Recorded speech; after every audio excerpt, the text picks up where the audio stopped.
রবিবার পূর্ব মেদিনীপুর জেলার তাজপুরে বন দপ্তরের জায়গায় দোকান বসানোকে কেন্দ্র করে উত্তপ্ত হয়ে উঠেছিল এলাকা। মহিলা রেঞ্জ অফিসারকে কটু কথা বলে রাজ্য রাজনীতির চর্চায় উঠে এসেছিলেন রাজ্যের কারামন্ত্রী অখিল গিরি। একের পর এক অশালীন কথা বলার পর অবশেষে অনুতপ্ত মন্ত্রী তথা রামনগরের বিধায়ক অখিল গিরি। রবিবার তিনি জানিয়েছেন, তিনি রাগান্বিত হয়ে উত্তেজিতভাবে যে কথা বলেছেন সেটি অনুচিত। তিনি আরও জানিয়েছেন, আমি তাকে বলি, আপনি যাই হোক, আমার একটু রাগান্বিতভাবে আমি উত্তেজিত হয়ে যে কথাটা বলেছি সে কথাটা বলা অনুচিত। একজন আধিকারিককে যে কথাটা বলেছে সেটা আমি নিশ্চিতভাবে এটা বলা আমার ঠিক হয়নি।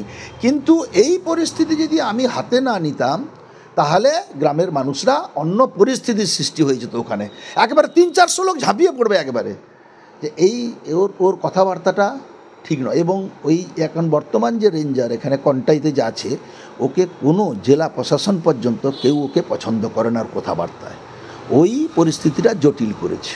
আমাদের কিছু নয়, হয়তো আমি মিনিস্টার হিসাবে দায়িত্বশীল একজন মন্ত্রিসভার সদস্য হিসাবে আমার হয়তো ওই কথাটা বলা ঠিক হয়নি।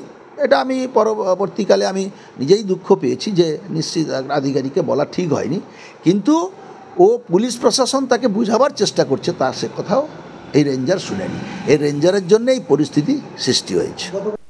শনিবার তাজপুরের গোটা ঘটনা রাজ্য রাজনীতির চর্চার মূল কেন্দ্র হওয়ার পর রবিবার সকাল থেকে কার্যত থমথমে তাজপুরের ওই এলাকা। তবে বন দপ্তরের তরফ থেকে রাতভর ওই এলাকায় পাহারা দেয়া চলছে।